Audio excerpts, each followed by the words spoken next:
यीशु सहाय, praise the lord. आप लोगों में से अधिकांश लोग LIC या तो जीवन बीमा निगम के बारे में सुना होगा। कई लोग इससे जुड़े भी हुए होंगे और इसका एक नारा जो है जिंदगी के साथ में और जिंदगी के बाद भी है। परंतु इस पर मैं चर्चा करने वाला नहीं हूँ क्योंकि मुझे इस पर कोई ज़्यादा जानकारी नहीं है और मैं न ही इसका एजेंट हूँ। परंतु मैं जिस विषय पर चर्चा करूँगा वो तो है ELIC माने आनंद जीवन बीमा निगम। और ये कोई कंपनी नहीं है जिसमें हम जुड़ जाने के बाद में हमें कुछ फैसिलिटी मिलने वाला है। ये यीशु मसीह में विश्वास करने के द्वारा हम जुड़ जाते हैं और ये ऐसा जीवन अनंत जीवन बीमा निगम है।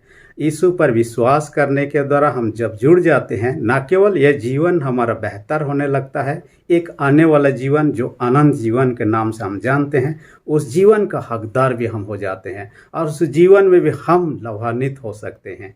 इसलिए तीमुथियुस को पौलुस प्रेरित पहला तीमुथियुस 6 अध्याय उसका 11 से 16 पद के अनुसार में इन बातों की चर्चा करता है कि विश्वास के अच्छी कुश्ती लड़के अनंत जीवन को धर ले या पकड़ ले या प्राप्त कर ले कहता है। और ये तीमुथियुस को व्यक्तिगत रूप से उन्होंने लिखा, लगभग 64 या 65 ईस्वी लगभग में लिखा। और उनका लिखने का उद्देश्य 3 मुख्य उद्देश्य था। उनमें से पहला उद्देश्य था व्यक्तिगत रूप से तीमुथियुस को सलाह देना था कि एक सेवक होकर उनका जीवन कैसा होना चाहिए, कैसा वो सेवकाई कर सकता है। दूसरी विशेष बात है, उस समय झूठी शिक्षा का बहुत बोलबाला था, उन झूठी शिक्षाओं से कैसे बच सकते हैं। और तीसरी जो उनका उद्देश्य था वो है इफिसी की मंडली जो विश्वासी लोगों को देखभाल करने का जिम्मेवारी तीमुथियुस को सौंपा गया था, वो उनके लिए भी लिखता है।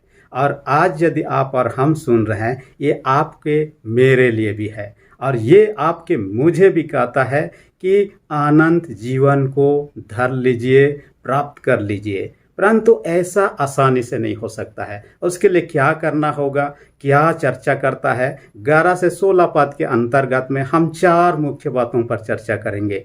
और सबसे पहली बात जो तीमुथियुस को जो लिखता है उसमें चर्चा करता है, वो तो कहता है बुराई से भाग कहता है। 11 पद में कहता है। और बुराई यहाँ 2 चीज़ों की चर्चा करता है। पहली है झूठी शिक्षा और दूसरा है धन का लालच से कहता है। झूठी शिक्षा को हम इस तरह से समझ सकते हैं कि उस समय लोग ऐसे ऐसे शिक्षा देने लगे थे जो कि यीशु मसीह को सच्चा परमेश्वर का दर्जा नहीं देते। और ऐसे शिक्षा लोगों को उद्धार नहीं करा सकता, अनंत जीवन प्राप्त करने से वंचित कर सकता था। ये तो उस प्रकार का हो गया। हमें यदि इस दिशा में जाना है, कोई हमें ये बता रहा है कि आपका डायरेक्शन इस दिशा में है, माने गलत दिशा में बताना, डायरेक्शन देना या उनको बताना इस दिशा में आप जाइए तो वहाँ पहुँचिएगा। यदि गलत दिशा में हम जाएंगे, जहाँ मंजिल हमें पहुँचना है वहाँ पहुँच नहीं पाएंगे। इसी बात को गलत शिक्षा से हम तुलना कर सकते हैं। और तीमुथियुस को कहता है इन चीज़ों से क्या करना है, भागना है। इससे कोई लाभ की बात नहीं है। आज की संसार में ऐसे लोग हैं जो कि हर बात में झूठ बोलते हैं और कई बार ऐसे भी आप पाएंगे ऐसे शिक्षाओं को कि जो आपको भटका भी सकता है। इसलिए हर एक शिक्षा जो संसार के लोग करते हैं, चाहे कहीं पर भी किताब में लिखी हुई हो या तो आप कहीं भी इंटरनेट के माध्यम से, हर शिक्षा सही होगा ऐसी कोई गारंटी नहीं है। इसलिए आपको मुझे क्या करना है, उनको परखने की आवश्यकता है। यदि गलत है उनसे दूर भागना ही ठीक है, उनमें पड़े रहना, उन शिक्षाओं को ग्रहण करना हमारा लाभ की बात नहीं है। मैं कुछ साल पहले एक समाचार पत्र में पढ़ा, ये उड़ीसा की घटना है। एक बच्ची जो स्कूल में एग्जाम में फेल हो जाने के बाद में, इसके लिए कि उसके माता पिता बहुत ही कठोर स्वभाव के थे और फेल होने के परिणाम स्वरूप हो सकता है उनको दंड दे सकते थे, इसलिए डर के मारे अपने घर से निकल गए और ट्रेन में बैठ के एक दूसरे स्टेशन पर पहुंच गए। दूसरे स्टेशन पहुंचने के बाद में स्टेशन से बाहर निकल के एक जगह बैठी हुई है और रोने लगी। उसके बाद मैं कहाँ जाऊंगी, उसके पास कोई योजना नहीं था कि मैं कहाँ भागने वाली हूँ। तब एक रिक्शा ऑटो वाला देखा और उनको कहा आपका कहाँ जाने वाले हैं। उन्होंने अपने सारे जो आप बीती है उनको बता दिया और क्यों वहाँ पर है। उनको रिक्शा वाला, ऑटो वाला ने उनको कहा कि मैं आपको एक जगह पहुंचा सकता हूं, धर्मशाला है जहां पर आप फ्रीली आप रह सकते हैं, सुरक्षित है और आप वहां जाना चाहेंगे तो मैं आपको पहुंचा सकता हूं। और उनकी बातों में वो आ गई और उनके ऑटो में बैठ के जाने लगे। आधा रास्ता जाने के बाद में उनको कहा कि मेरा घर यहाँ पर है, थोड़ा सा घुस लेते हैं, और उनको घर में घुसने के लिए ले गया। उसके बाद में उनको बंद कर दिया। बंद करने के बाद में उनको कहीं जाने नहीं दिया और उनको कैद करके रख लिया। कई दिनों तक उनको यातना दिया, शारीरिक रूप से शोषण किया, उनको बलात्कार के शिकार होना पड़ा। और एक दिन समय देखकर किसी तरह से उस घर से छुप के भागने में वो सफल हो गई। और जहाँ ट्रैफिक जगह था वहाँ पुलिस थे, पुलिस को जाकर उन्होंने बता दिया, और बताने के बाद में पुलिस जान गए। उसके बाद में छानबीन हुआ, बाद में वो व्यक्ति भी पकड़ा गया। कहने का मतलब उनको, वो बच्ची को जो है स्कूल में पढ़ा करती थी, उनको ये कोशिश किया कि वहाँ जाइएगा तो वहाँ सुरक्षित रहिएगा, परंतु वो गलत डायरेक्शन दे रहा था। मैं उधर ही जाने आपको ले जाऊंगा, और उनको ले जाकर उनका क्या क्या सोचिए। आजकल इस प्रकार की घटना जो आम बात हो जाए, इसलिए हमें हर एक पर विश्वास करना नहीं है। जिसे हम जानते नहीं वो सच्चा बोल रहा है, ये कोई भी गारंटी नहीं है।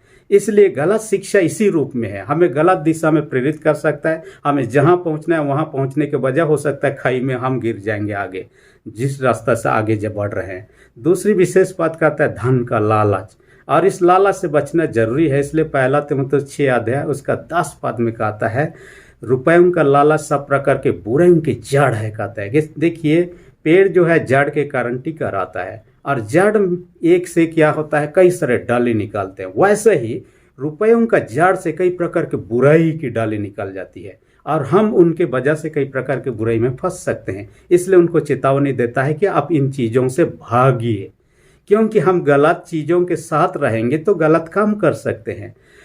मैं एक समाचार में पढ़ रहा था, एक पत्रिका में पढ़ रहा था एक जवान के विषय में, कि उसको मालूम था कि अफ्रीका के जंगल में सोना मिलता है, और उन्होंने पढ़ा था अपने जीवन काल में। उन्होंने सोचा कि होना मैं सोना को प्राप्त कर लूँ तो अमीर हो जाऊंगा। उसके माता पिता से जब अनुमति लेना चाहा, माता पिता ने कहा हमारे पास तो बहुत सारे धन है, आप इकलौते बेटे हैं, नहीं कमाओगे तो भी काफ़ी दिन खा लोगे, इसलिए वैसे जंगल में जाकर क्यों जोखिम उठाना। उन्होंने उनकी बातों को नहीं माना, अपने दोस्तों के साथ में जंगल जाने का शुरू किया। और जाते जाते जब काफ़ी दूर होने लगा, कुछ उसके दोस्त लोग कहने लगे हम वापस लौट आते हैं, लेकिन ये व्यक्ति मानने वाला नहीं था। कुछ लोग वापस भी लौट गए, कुछ लोगों के साथ आगे बढ़ा, जंगल में पहुंच गया, और रात के समय एक जगह तंबू गाड़ के वे लोग इंतजार करने लगे। कल सुबह होने के बाद हम खोजबीन करने लगे, लेकिन उसको नींद ही नहीं आया, इसलिए रात के अंधेरे में उठकर इधर उधर टहलने लगा। दूर से देखा कोई चमकीला चीज दिख रहा है, तब देखा कि यही हो सकता है, और इसके लिए दौड़ के गया। वो तो लालच में भरा हुआ था, दौड़ के गया, और उनको लगा कि मेरे को जो खोज के लिए मैं आया हूँ वो तो मिल गया। उसे गले लगा लिया। कुछ देर के बाद में जोर से आवाज आया, और चिल्लाहट सुन के उसके दोस्त लोग जाग गए। उसके बाद इधर उधर खोजने लगे। कुछ दूरी पर उन्होंने देखा कि उनका जो दोस्त था वो मरा पड़ा हुआ है। असल में वो पेड़ कोई सोना नहीं, कोई बहुमूल्य चीज नहीं था, एक पेड़ था जो कि रात के समय रोशनी फैलाता है और दूसरे दूसरे जीव जंतुओं को, कीट पतंगों को आकर्षित करता है। जब उनमें आते हैं, बैठते हैं, तो उनको ढांप लेता है, चिपक लेता है। उनके जो ये होता है डाली होता है, यह होता है उसमें कांटीला चीज होता है जो कि शरीर में चुभोकर वो खून को चूस लेता है। इस व्यक्ति का भी वही हाल किया। उसके बाद खून चूसने के बाद उसको फेंक दिया और नीचे पड़ा हुआ बेसुध मिला। कई लोग लालच के कारण से रातों रात अमीर बनना चाहते हैं, गलत तरीका अपनाते हैं, जिनके कारण से वे लोग ऐसे पाप में गिर जाते हैं जिससे ऊपर उठना तो दूर, वे लोग उसी में पड़े रह जाते हैं। और कई लोग गलत तरीके से धनी भी हो जाते हैं, वो अलग बात है। परंतु पौलुस प्रेरित तीमुथियुस को कहता है इन से सब चीज़ों से भाग जाइए। इन चीज़ों में कुछ नहीं है, अनंत जीवन इन चीज़ों से प्राप्त नहीं हो सकता है। आजकल जवान लोग जब देखते हैं कई प्रकार के चीज़ जो कि उनके जीवन को बर्बाद कर रही है, उनके जीवन को तबाह कर रहा है, और वे लोग जिस जीवन की कल्पना करें, एक बेहतर जीवन, और हम इस जीवन के बाद में एक आनंद जीवन की कल्पना कर रहे हैं, जो विश्वास हमारे मन में है, उस जीवन से वंचित होने में कई सारे चीज़ उनको रुकावट डालती है। उनमें से एक दो चीज़ हम चर्चा करेंगे। उसमें से एक नशा जो है, नशा नाश का कारण होता है, आपने सुना होगा। और ये क्या होता है, आज कई सारे युवा वर्ग इसमें शामिल हो गए हैं, और पढ़ा लिखा लोग भी हॉस्टलों में कई प्रकार के नशा का सेवन करते हुए देखा जाता है। और इसके कारण से जिस उम्र में अपना पढ़ाई को करना है, जिस उम्र में कैरियर बनाना है, परिवार का गठन करना है, एक सुंदर घर का निर्माण करना, उस जीवन में वे लोग पी खा के नशे में हिला डोलो होते रहेंगे। जब व्यक्ति खुद ही नशे में हिला डोलो होते रहेगा, खुद को संभालने में असक्षम होगा, ऐसे हालात में व्यक्ति अपने परिवार को, समाज को, कलीसिया को, देश को कैसे संभाल सकता है। इसलिए इन चीज़ों से भी भागना चाहिए। हम यदि भट्ठी की ओर हर दिन जाएंगे तब तो हमें पीने का लालसा ही होगा। हम यदि जुआ के अड्डा में हर दिन जाएंगे, देख देख के हमें भी वो करने का, जुआ खेलने का ये होने लगेगा। यदि हम वेश्यालय में जाने लगेंगे तब हो सकता है हम भी उसके चपेट में आ जा सकते हैं। इसलिए पौलुस प्रेरित यह कहता है, इन चीज़ों से भाग कहता है। जो इस चीज़ से आपकी हानि हो सकती है, आपके जीवन बर्बाद हो सकता है, उन चीज़ों से भाग जाइए कहता है। और एक मुख्य जो बात है, व्यभिचार। आजकल आसानी से लोग फंस जा रहे हैं, ना केवल जवान लोग, जो शादीशुदा है उनको भी ये समस्या दिखाई दे रहा है। प्री मैरिटल सेक्स भी है, एक्स्ट्रा मैरिटल सेक्स भी है। इन चीज़ों से बचे रहना चाहिए। बीते दिन में मैं पत्रिका में विदेश की एक घटना को मैं पढ़ रहा था, और ऐसा हुआ कि हमारे भारत के एक बड़े दास, जिसका नाम आजकल दुनिया में नहीं है, DGS Dinakaran, doctor DGS Dinakaran, अपने ये में बताते थे कि विदेश की एक महिला भारत में है, उनसे जब मुलाकात हुआ, उन्होंने कहा मेरा दशा इस प्रकार का है। असल में उस महिला एक मैनेजर की पत्नी थी, जो कि विदेश का एक कंपनी में, और वहाँ पर भारतीय एक लेबर के रूप में काम करने के लिए गया हुआ था। और वहाँ काम करते करते मैनेजर पत्नी के साथ में ये लेबर जो है वो घनिष्ठ संबंध बना लिया। यहाँ तक उसको बहला फुसला लिया कि आप, मेरे घर में बहुत सारे धन संपत्ति है, गाड़ी है, लेकिन मैं यहाँ इस प्रकार का काम कर रहा हूँ। आप यदि मेरे साथ आएंगे आपको खुश रखूँगा। और उनके बातों में वो आ गई। उनके बातों में आकर इंडिया चले आए। चले आने के बाद में जब देखने लगी उस महिला, उसका तो घर टूटा फूटा घर है, उसके पास कोई गाड़ी नहीं है, वो खेती करने वाला इंसान है। उसको खेत में काम करने के लिए जब डेली उनको ये कर रहा है, फोर्स कर रहा है, काम करते करते उनका हाथ साफ, पैर साफ, जो कि सुख सुविधा से रहती थी, आज खेतों में काम कर रही है। ऐसे हालत में परमेश्वर के दास के पास पहुंचा, और इन्होंने कहा कि देखिए मेरा हाल जो है मेरे गलती के कारण से ही हुआ है। परमेश्वर के दास ने उनसे कहा क्या मैं आपको मदद करूं अपने पति के पास लौटाने। उन्होंने कहा मैं इतना गिर चुकी हूं कि अपने पति को आंख मिला के बात नहीं कर सकती, ना ही उनसे ये हक मांग सकती हूं कि मैं तुम्हारी पत्नी हूं। इस कारण से देखिए उनका अपने गलतियों के वजह, इसलिए आपने इन चीज़ों से भागना है। जो चीज़ हमें पाप में गिरा सकती है, जिन चीज़ों से, आप बाइबल में ऐसे बातों को आप पाइएगा। आप देखिएगा यूसुफ के जीवन में देखिए, पोतीफर का पत्नी जो था व्यभिचार केस में उसको डालने का कोशिश कर रहे थे, उनके साथ जबरदस्ती करने का कोशिश कर रही थी, परंतु यूसुफ उनके रूम से भाग निकला ताकि ऐसे पाप ना कर सकूं। अब दानियल के जीवन को देखिए, जहां पर राजा ने ऐसे खान पान का उनके लिए प्रबंध किया जा, इसमें नशा भी पीना था, दाख मधु जो पीना था, और उनसे वो अपने आप को अपवित्र नहीं करना चाहता था, इसलिए उन खाने पीने की चीज़ों से अपने आप को दूर रखा। देखिए ये लोग, ताकि हम पवित्रता का जीवन व्यतीत करें और परमेश्वर के योग्य जीवन को व्यतीत करें, हमारा जीवन बेहतर हो सके और हम कह सकते हैं आनंद जीवन को प्राप्त कर सके। इसलिए इन चीज़ों से दूर भागा। आपको मुझे भी इनसे शिक्षा लेना है और इन चीज़ों से दूर भागना। परंतु किन का पीछा करना है? दूसरी बात, विशेष बात जो 11 पद में ही कहता है, वो कहता है धर्म, भक्ति, विश्वास, प्रेम, धीरज और नम्रता का पीछा कर कहता है। इन चीज़ों का क्या करता है? पीछा करने के लिए कहता है। ये सारे चीज को हम एक शब्द में कहें, धार्मिकता का पीछा करना है या पवित्रता को पीछा करना है कहता है। हम इन चीज़ों को देखने से यही समझते हैं। और यदि धार्मिकता या पवित्रता का पीछा करना चाहते हैं तो हमें यीशु के साथ जुड़े रहना है, क्योंकि यीशु से अलग होकर हमारा जीवन कभी भी सुंदर नहीं हो सकता है। उड़ाव पुत्र का जीवन को देखिए, अपने पिता के साथ जब था उनका जीवन बेहतर था, जब पिता से दूर चला गया उसका जीवन इतना गिर चुका, इतना बर्बाद हो चुका कि खाने के लिए नहीं पा रहा है, पहनने के लिए नहीं पा रहा है, सोने के लिए जगह नहीं पा रहा है। फिर से अपने पिता के पास वापस आ जाता है। जैसे पिता के पास वापस आ जाता है, उनके जीवन में फिर से वह सुख सुविधा प्राप्त कर लेते। हम ईश्वर से अलग नहीं हो सकते हैं। हमारे देश का सरकार का एक योजना है कि देश के जितने भी परिवार हैं, हर परिवार तक बिजली पहुँचे। और हर एक परिवार में लाइट जले। ये उनका योजना है। कितना सफल हो रहा है वो मेरे को अभी डाटा उसके बारे में नहीं है, परंतु ये उनका योजना है ताकि लोग अंधकार में ना रहे, परंतु हर एक का घर में रोशनी जले, ज्योति जले।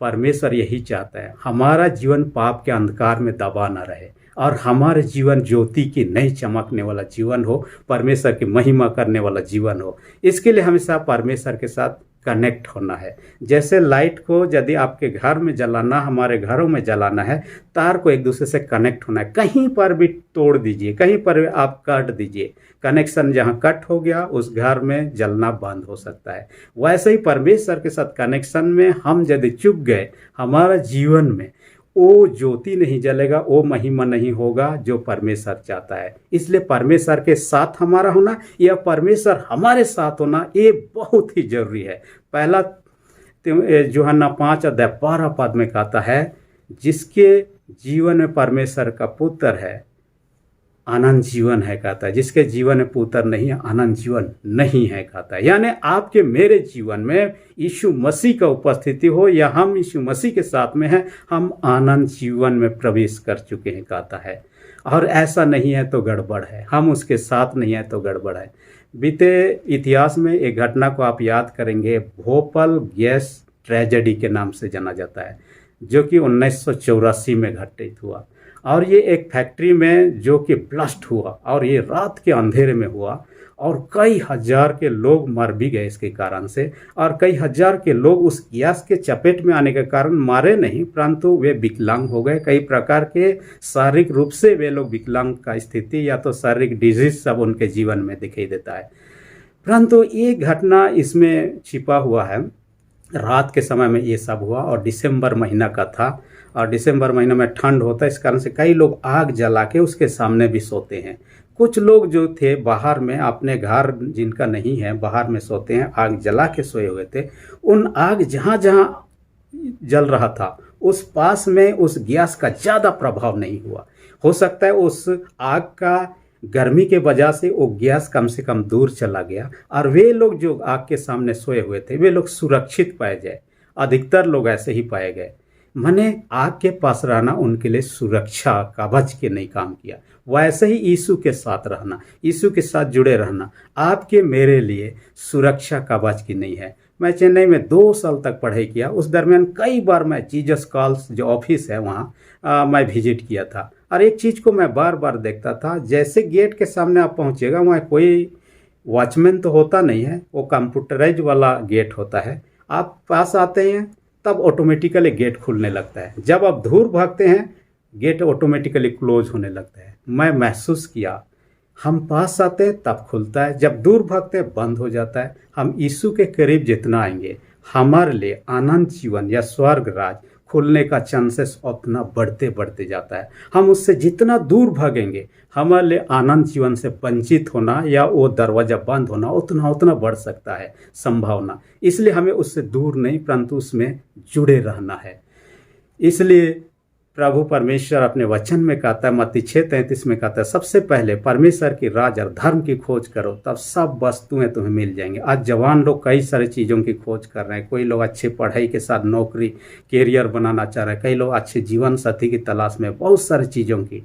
पहले परमेश्वर की राज की खोज कीजिए, इन सारी चीज़ आपको मिल जाएगा। बाइबल ऐसा कहती है।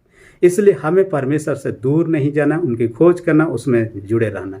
तीसरी विशेष बात जो कहता है, विश्वास की अच्छी कुश्ती लड़। उस अनंत जीवन को प्राप्त करना है तो विश्वास की कुश्ती लड़ना है।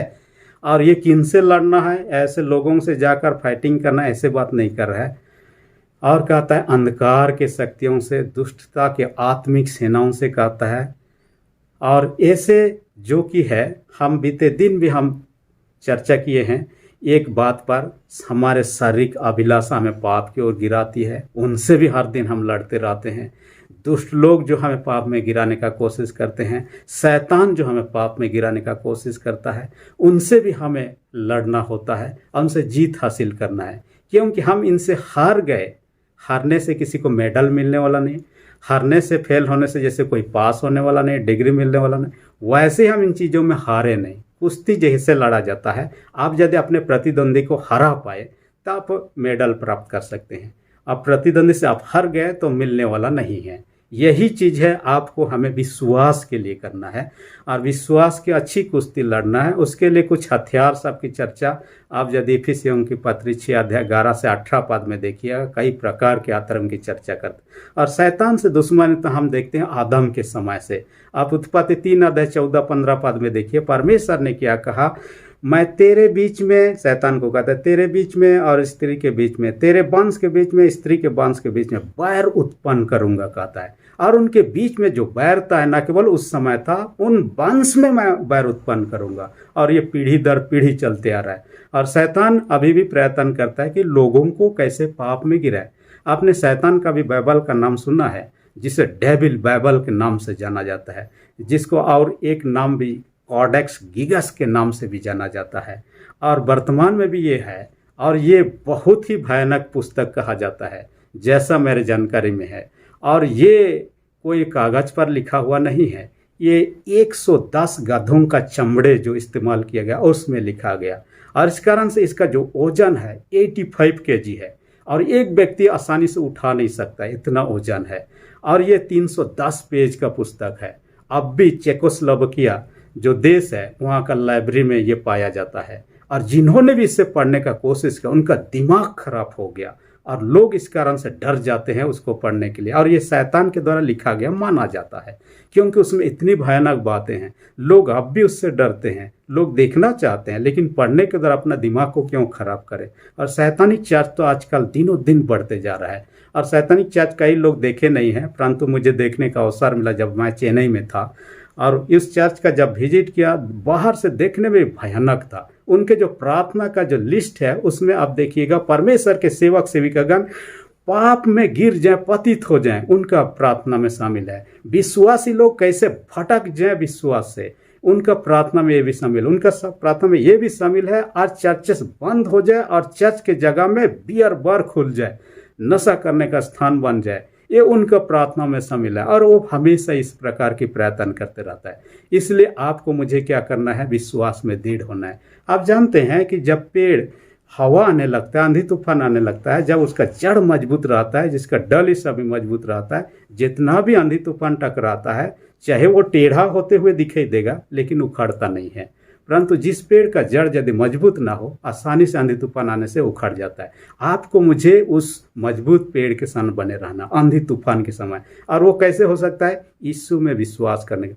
वचन सुनने से विश्वास होता है। ये रोमियो के पत्री 10 अध्याय 17 पद के अनुसार कहता है, विश्वास वचन सुनने से होता है। इस कारण से हम जितना वचन सुनेंगे, जितना वचन पढ़ेंगे, उतना हम विश्वास में दृढ़ होंगे और प्रभु के अधीन में हो जाएं। देखिए, प्रभु ने अपने जीवन काल में देखिए कई प्रकार के चीज़ों को अद्भुत काम किया। चेलों का जीवन में देखिए, जब नौका में यात्रा करता आंधी तूफान आया, यीशु उठा, उसके बाद में शांत हो जाए, सारे चीज़ शांत हो गया। आपके मेरे जीवन में परीक्षा आ सकती है, आंधी तूफान के लिए प्रॉब्लम आ सकते हैं, लेकिन यीशु आपके मेरे साथ में रहेगा तो सारी चीज़ों को शांत कर सकते हैं। इसलिए याकूब 4:7 पद में कहता है, परमेश्वर के अधीन हो जाओ और शैतान का सामना करो तो तुम्हारे सामने से भाग निकलेगा। इसलिए हमें ये आत्मिक लड़ाई जो विश्वास की रक्षा के लिए है, हमें हमेशा प्रयत्न करना है। हमेशा दो चीज़ों में से चुनाव, सही झूठ, सही गलत, या इन चीज़ों में जब चुनाव करते हैं, हम परमेश्वर को ध्यान में रखते हुए हमेशा सही चीज़ों का चुनाव करें और विश्वास में बने रहने का कोशिश करें। चौथी विशेष बात जो तीमुथियुस को निर्देश देता है पौलुस प्रेरित, वो कहता है, अंत तक विश्वास योग्य बने रहा, ताकि परमेश्वर की महिमा आपके जीवन के द्वारा होने पाए। इस बातों को कहना है, अंत तक विश्वास बने रहना। देखिए, शुरुआत अच्छा हो कोई बात नहीं, अच्छी बात है। यदि मिडिल में भी अच्छा, ठीक है। अंत अच्छा नहीं हुआ तो गड़बड़ है। अब देखिए, सुलेमान राजा के जीवन में बहुत विद्वान आदमी था, बहुत धनवान आदमी था, लेकिन उसका अंत का जीवन आप देखिएगा बहुत ही बुरा था, बहुत अच्छा नहीं था। ईश्वर के विश्वास से भटक चुका था। ऐसे ऐसे चीज़ों में वो पड़ गया था जो कि ईश्वर खुश नहीं था उसके जीवन से। देखिए शुरुआत उसका अच्छा था, उसका राजगादी में जब बैठा था न्याय करता था, बहुत बुद्धिमान की बातें करता था, लेकिन उसका अंत देखिए किस प्रकार का हुआ। हम दौड़ने के क्रम में भी हम उदाहरण ले सकते हैं। आप यदि दौड़ में पार्टिसिपेट कर रहे हैं रनिंग कंपटीशन में, आप शुरुआत भले ही अच्छा ना किए हो, चाहे आप मिडिल में अच्छा ना, आपका फिनिशिंग लाइन सही होना चाहिए। अंत आप यदि शुरू में अच्छा दौड़े, अंत में सही रूप से दौड़ के नहीं पहुंचे, लेट से पहुंचे, तब तो आपको मेडल मिलने वाला नहीं है। यही चीज़ है, हम अंत तक जिस विश्वास में यदि बने हुए हैं, जिसके लिए हम कुश्ती लड़ रहे हैं, उसमें अंत तक बने रहना है। और उड़ाव पुत्र को हम देखते हैं, उड़ाव पुत्र ने उसका जीवन शुरुआत में ठीक था, बीच में गड़बड़ा गया था, लेकिन बाद में फिर से अपने पिता के पास वापस आ गया। कई जवान जो तो उनका जीवन हो सकता है उस उड़ाव पुत्र के समान हो सकता है, आज भी भटकी हुई अवस्था में, कोई बात नहीं। आज यदि परमेश्वर का वचन को सुन रहे, परमेश्वर के पास लौट आए, ताकि आपका जीवन बर्बाद होने, नष्ट होने से बच जाए और उस आनंद जीवन को आप प्राप्त कर लें, जो तीमुथियुस को पौलुस प्रेरित ने कहा, जो आपसे मुझसे कहता है। मैं एक घटना के बारे में सुन रहा था, एक परमेश्वर का दास जिसका नाम था डॉक्टर अकबर हक, और ये मेरे बचपन के दिनों में उनको सुना, और वो अपने जीवन में एक घटना के बारे में बता रहे थे। एक बच्चा स्कूल में पास हो गया, और पास होने के बाद में उसके माता पिता ने उनको कुछ भी मिठाई खरीदने, चॉकलेट या लड्डू या तो कुछ भी खरीदने के लिए पैसा दिया। उन्होंने सोचा इससे क्यों मैं इन चीज़ों को खर्चा करूं, मैं एक पप्पी या कुत्ता का बच्चा को मैं खरीद के ले आऊँगा। एक झोला पकड़ा, चला गया दुकान में, कुत्ता का बच्चा को खरीदा। खरीद के जब वापस आ रहा था, उसके दोस्त लोग क्रिकेट खेल रहे थे, उनको कहा कि आइए खेलिए। उन्होंने कहा नहीं, मैं घर जाके आता। उन्होंने कहा नहीं, खेल लीजिए उसके बाद जाइए। इसलिए उन्होंने उस थैला में जिसमें कुत्ता का बच्चा था रख दिया, खेलने लगा। इसी बीच में कुछ लोग देखने लगे, थैला हिलने लगा, तब उसको चेन खोल कर देखा, उस थैला में कुत्ता का बच्चा, उससे खेलने लगे। खेलते खेलते अचानक से कुत्ता का बच्चा झाड़ी में घुस गया, और उसको खोजते खोजते एक बिल्ली का बच्चा वहाँ उनको मिल गया। तब उन्होंने देखा कुत्ता का बच्चा ना मिला, सही बिल्ली का बच्चा तो मिल गया। उनको पकड़ के उस थैला में डाल दिया। जब वो खेल के आया, थैला पकड़ा, घर चला गया, उसके माँ से बोलने लगा, देख माँ, मैं क्या चीज़ खरीद के लाया हूँ, बहुत सुंदर चीज़, बहुत ये है, आप देखेंगे तो बहुत खुश हो जाएंगे। उन्होंने कहा क्या चीज़ आपने खरीद के लाया? उन्होंने खोल कर देखा तो देख बिल्ली का बच्चा। वो घबरा गया, कैसे ऐसे हुआ, मैं तो कुत्ता का बच्चा खरीदा था और ये बिल्ली का बच्चा कैसे निकल गया? उन्होंने सोचा हो सकता है मैं बच्चा हूँ, इसलिए दुकान वाला मुझे ठग दिया। इसलिए फिर से अंदर डाला, पकड़ा और उसे वापस करने के लिए जा रहा था। जैसे ही जा रहा था, तब उसके दोस्त लोग फिर उनको कहा आइए खेल लीजिए। उन्होंने कहा नहीं, मैं दुकान से आ रहा हूँ। नहीं, ज़बरदस्त उसको खेलने के लिए, क्योंकि तब तक वो जो कुत्ता का बच्चा था उनको मिल गया था, इसलिए ज़बरदस्त खेलने के लिए भेज दिया और बिल्ली का बच्चा को निकल के कुत्ता बच्चा को उसमें डाल दिया। उसके बाद में खेल के आया, थैला पकड़ा, फिर दुकान चला गया। दुकान वाला को बोलने, आप क्या समझते हैं, मैं छोटा बच्चा हूँ इसलिए आप मुझे ठग रहे हैं? मैं कुत्ता का बच्चा मांगा था, आपने बिल्ली का बच्चा दे दिया। उन्होंने कहा ऐसा तो मैंने नहीं किया, मैं तो सही चीज़ आपको दिया। निकालिए कहा। उन्होंने ऐसा खोल के निकाला, देखता है कि ये तो कुत्ता का बच्चा है। वो सोचने लगा ऐसा कैसा होता है, जब मैं घर ले जाता हूँ बिल्ली का बच्चा बन जाता है, जब मैं दुकान में आता हूँ कुत्ता का बच्चा बन जाता है। कई लोगों का जीवन ऐसा होता है, जब हम परमेश्वर के वचन सुनते हैं, परमेश्वर के संगति में आते हैं, प्रभु के वचन के संगति में आते हैं, हम सोचने लगते हैं आज के बाद में हम इन चीज़ों को, जो गलत बुरी आदतें हैं उनको छोड़ दें, हम सही जीवन व्यतीत करें।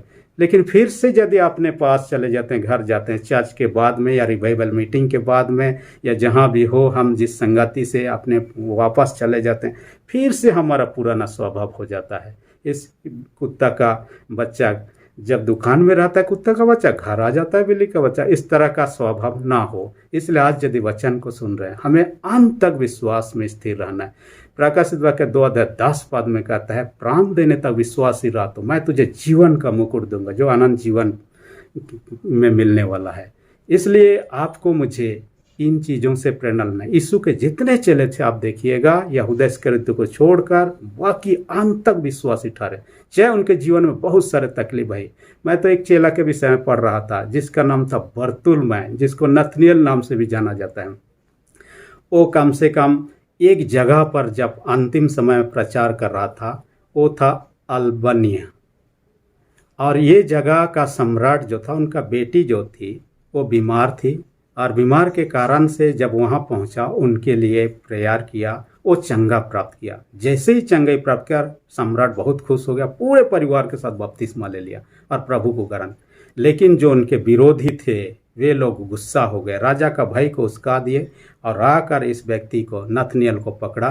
पकड़ने के बाद में उसको साधारण यातना नहीं दिया, उनके शरीर के चमड़ा को छील लिया, छीलने के बाद में क्रूस में लटका दिया और तड़प तड़प कर मर गया। लेकिन अंत तक विश्वास में दृढ़ रहा। आपके मेरे जीवन में जो भी परिस्थिति है, प्रभु चाहता है जीवन के अंत तक विश्वास में दृढ़ रहे, क्योंकि इस जीवन के बाद में ऐसा जीवन है, ये दुख उसके सामने कुछ भी नहीं, वो कभी खत्म नहीं होने वाला जीवन। और जो लोग दुष्टता का काम कर रहे हैं उनके जीवन में तड़ना ही तड़ना होगा। इसलिए आइए तीमुथियुस को जो निर्देश दिया, बुराई से भागिए, धार्मिकता का पीछा कीजिए, विश्वास की कुश्ती लड़कर उस आनंद जीवन को धार लीजिए जिसके लिए तो बुलाया गया है। और बहुत गवाहों के सामने, चर्च में हम लोगों के सामने, प्रभु के सामने अंगीकार किए हैं, मैं तेरे लिए जीऊँगा, तेरे लिए मरूंगा। इस अंगीकार पे बने रहें। परमेश्वर ऐसा करने आपकी मेरी सहायता आगे करे और आशीष दे। अब तक आपने मेरे चैनल को सब्सक्राइब नहीं किया है तो इसी घड़ी जो नीचे रेड बटन है उसे दबा करके सब्सक्राइब कर दीजिए और बेल आइकन को भी दबा दीजिए ताकि आने वाले वीडियो का नोटिफिकेशन आपको मिल सके। धन्यवाद।